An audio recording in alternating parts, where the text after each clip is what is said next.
Assalamu alaikum everyone, my name's Farah Halabi and I'm a professional Muslim life coach, and today I'd like to talk to you about boundaries. Now I get a lot of requests from women to help them establish boundaries or come to the understanding that that's actually what's needed. But for a lot of the women that come to me, the idea of a boundary, the idea of establishing some kind of framework that would allow them to deal with others and have others deal with them in a way that is best for them, in a way that they're okay with, in a way that doesn't deplete, demean, or take anything away. And for a lot of women, just the idea of something like that, just the idea of a boundary or having a say in how and what they will accept from others is a completely alien concept. And I'll give an example. There was a lady that came to me and she had had what you might term as a bit of a difficult childhood. She was part of a very big family, and there were always aunts and uncles all around. She grew up in a house filled with cousins and siblings and a big family. And in her childhood, she remembers people not being particularly very kind. Now, this may have come in the form of an elder shouting at her, telling her off, or being constantly berated for some kind of misbehaviour that to her, she didn't know what she was doing. She was a kid, she was just playing, but she seemed to get told off a lot. And there was a certain individual within her household that went a little bit beyond what you might term as a normal or acceptable level of discipline, of behavioural management. And it was so ingrained in her, or the message that she got growing up was that this is what you do. But at some level, she knew that it wasn't right. She knew that she was being told off a little bit more harshly than what was required, than what was acceptable, that she was smacked, that she was punished, she was put in a dark room, she was disciplined in a way that not even a long time ago, but back then was what she saw around her. That's the way things were dealt with. But even as a little girl, and having that happen to her and to her cousins, and something didn't sit quite well with her. Anyway, fast forward, she's now a grown woman. She has her own family. She is, she's a striver. She is trying. She is, she is slaying it, to be fair, as a mum, because she is the best mum for her child, because Allah subhanahu wa ta'ala chose her to be. But something came up quite recently when she went to visit some family, and one of the, I'd say, perpetrators actually was around, and it was completely unexpected. It was at a family gathering where she didn't expect to see this person, and this person berated her child in a way that she didn't agree with. And it triggered her to thinking about when she was a child and she was told off and she was treated in a way that was, that just felt off to her back then. And to have this person do the same or along the same lines to her child, it sent her into all sorts of traumatic memories, and she took her child and left. But not before saying to this person, you did it to me, you're not doing it to my child. And she left. Now, this was witnessed by some of the other people in the room, and it's caused, lots of people are saying, well, what do you mean by that? And for her, she feels very, very judged by the responses of the other people in the room. She's been told that she's out of order. She shouldn't speak to elders like that. She shouldn't have responded or behaved in that way. That, children need to be disciplined. Children need to be told off. Children need to be managed.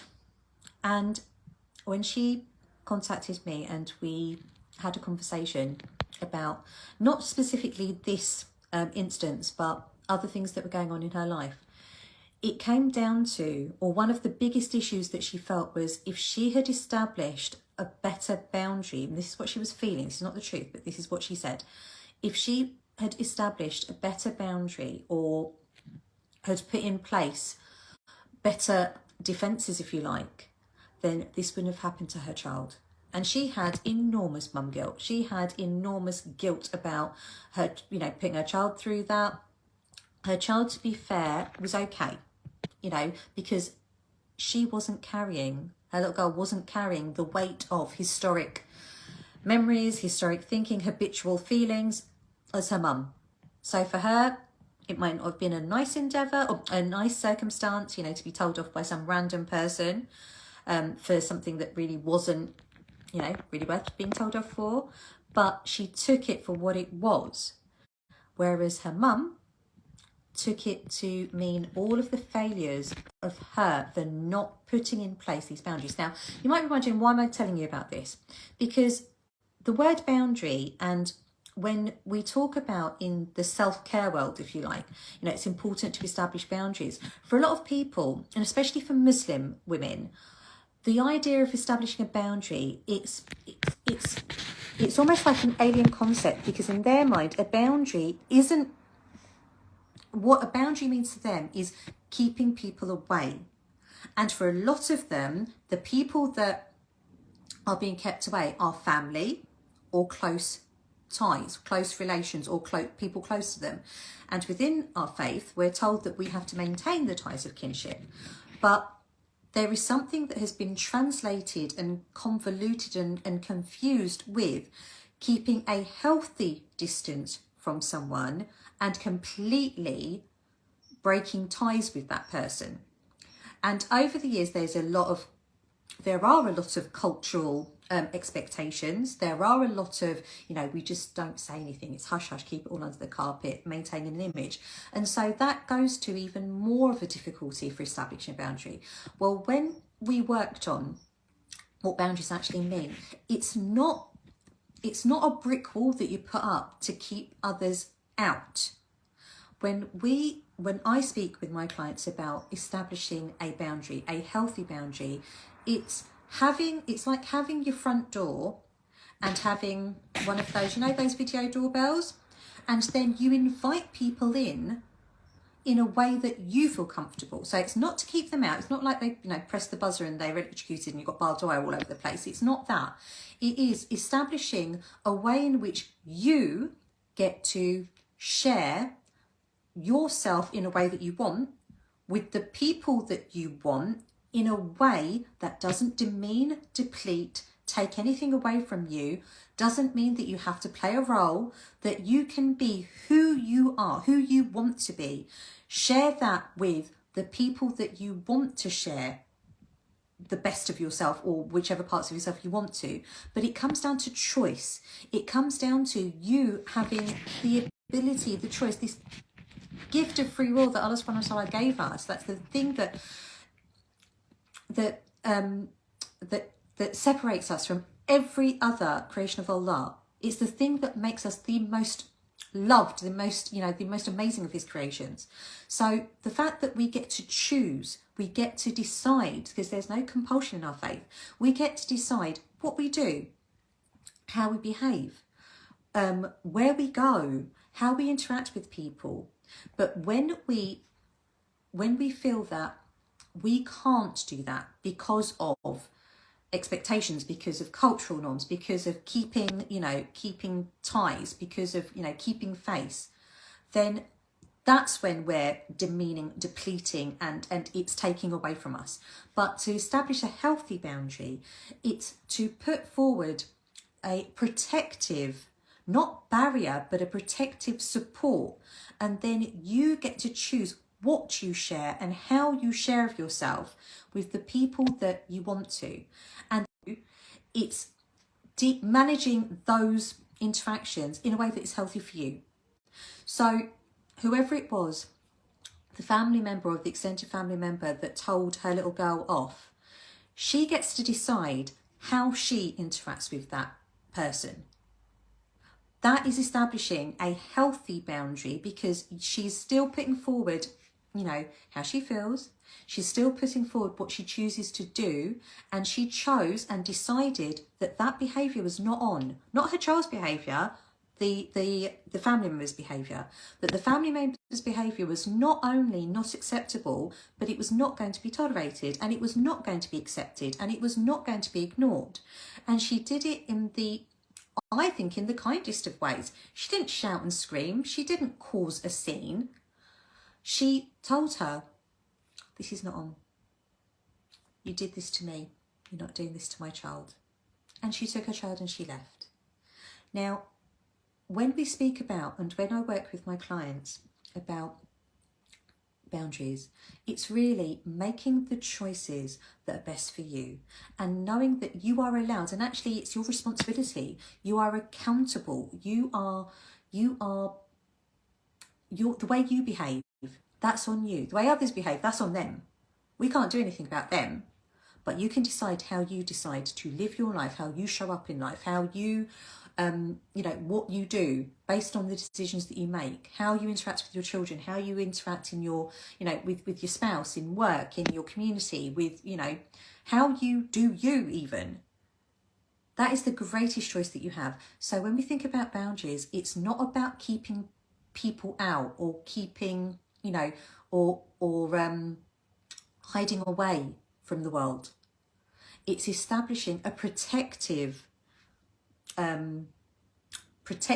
it's not barrier, but a protective shield, if you like, that allows what you want in and allows you to share what you want with the world, with others. If you have problems or issues or challenges in doing that for yourself, why do you think that is? Why do you think you find it difficult to establish healthy boundaries?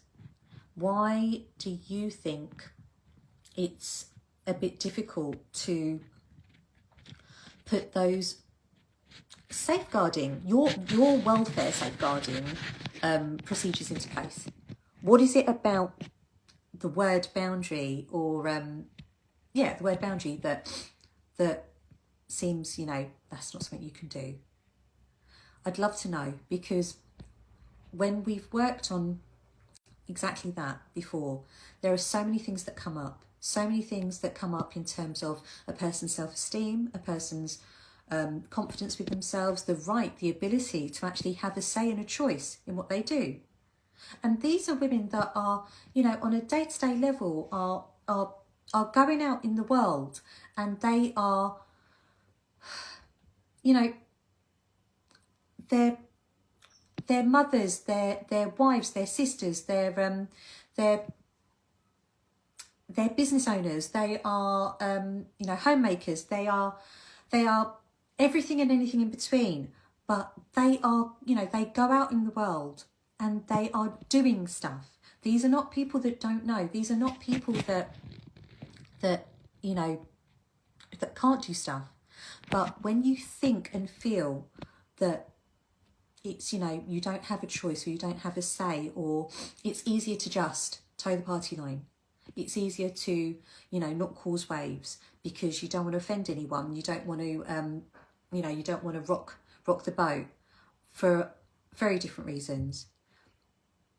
Then it depletes you.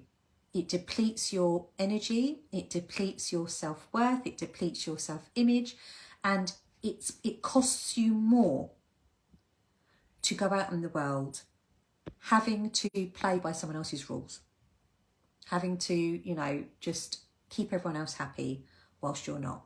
So if that is something that you have problems with, or that you find difficult, I'd invite you to ask yourself why you think that is, and if you would like some real help to